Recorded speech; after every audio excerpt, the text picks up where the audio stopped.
भक्तेषु सदा वासं कुरु मे वरदायिनी।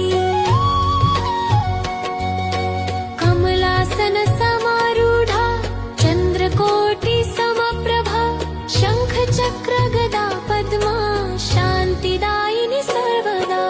जय सिद्धिदात्री अम्बे जय जय करुणामयी सिद्धि बुद्धि प्रदे देवी पालय मां दयामयी।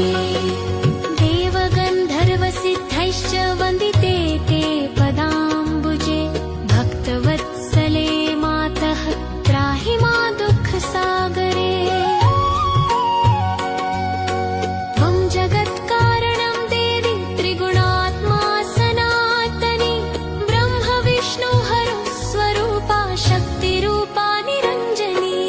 जय सिद्धिदात्री अम्बे जय जय करुणामयी सिद्धि बुद्धि प्रदे देवी पालय मां दयामयी। कामदायिनी भक्तानां विघ्ननाशिनी सर्वदा ज्ञानप्रदा शुभा देवी मोक्षमार्गप्रदर्शिका।